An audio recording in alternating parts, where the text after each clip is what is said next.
લેબનોનમાં હિઝબુલ્લા સાથે સંકળાયેલા સભ્યોના પેજર કમ્યુનિકેશન ડિવાઇસમાં સિરિયલ બ્લાસ્ટ થયા છે. મીડિયા રિપોર્ટ્સ અનુસાર બ્લાસ્ટમાં કુલ 11 લોકોના મૃત્યુ થયા છે.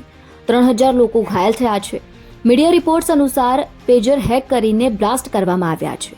આ હેકિંગ પાછળ ઇઝરાયલનો હાથ હોવાનો દાવો કરવામાં આવી રહ્યો છે. જોકે ઇઝરાયલે કોઈપણ પ્રતિક્રિયા આપી નથી. અરબ મીડિયાના અહેવાલો અનુસાર હિઝબુલ્લા સાથે જોડાયેલા 1000થી વધુ સભ્યોએ નિશાન બનાવવામાં આવ્યું છે. રિપોર્ટમાં એમ પણ કહેવામાં આવ્યું છે કે સિરિયામાં હાજર હિઝબુલ્લાના ચીફને પણ નિશાન બનાવવામાં આવ્યું છે. લેબનીઝ વેબસાઇટ નાહરનેટ મુજબ ઈરાનના રાજદૂત મોજતબા અમાની પેજર વિસ્ફોટમાં ઘાયલ થયા છે, પરંતુ તેમને ઈજાઓ ગંભીર નથી. લેબનોનના આરોગ્ય પ્રધાન ફિરાસ અબિયાદે પુષ્ટિ કરી છે કે દેશભરની ઘટનાઓમાં સેંકડો લોકો ઘાયલ થયા છે. આરોગ્ય મંત્રાલયે તમામ હોસ્પિટલોને હાઈ એલર્ટ મોડ પર રહેવા માટે સૂચના આપી છે.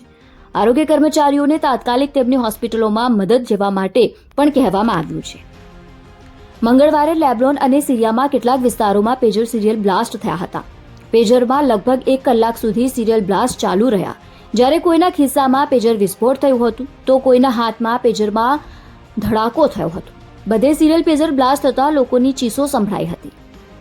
લેબનોનના ઉગ્રવાદી સંગઠન હિઝબુલ્લાએ આ હુમલા માટે ઇઝરાયલને જવાબદાર ગણાવ્યું હતું.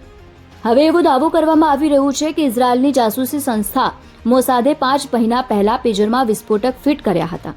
આવી સ્થિતિમાં હવે આ સમગ્ર મામલે તાઇબાનની કંપનીની ભૂમિકા ઉપર સવાલો ઊભા થઈ રહ્યા છે. ન્યૂયોર્ક ટાઈમ્સના અહેવાલ અનુસાર હિઝબુલ્લા વિરુદ્ધ મોસાદના ગુપ્ત ઓપરેશનના ભાગરૂપે ઇઝરાયલ આ પેજર્સમાં વિસ્ફોટ ફિટ કર્યા હતા. હિઝબુલ્લાએ ગોલ્ડ અપોલો નામની તાઇબાનની કંપનીને લગભગ 3000 પેજરનો ઓર્ડર આપ્યો હતો, પરંતુ આ પેજરો લેબનોન પહોંચે તે પહેલા જ તેના સાથે ચેડા કરવામાં આવ્યા હતા.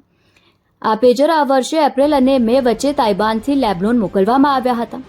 એવું લાગે છે કે આ હુમલાનું કાવતરું કેટલાક મહિનાઓ પહેલા જ ઘડવામાં આવ્યા હતા. અમેરિકન અધિકારીઓના જણાવ્યા અનુસાર આ પેજર તાઇબાનની એક કંપનીના AP924 મોડેલ હતા.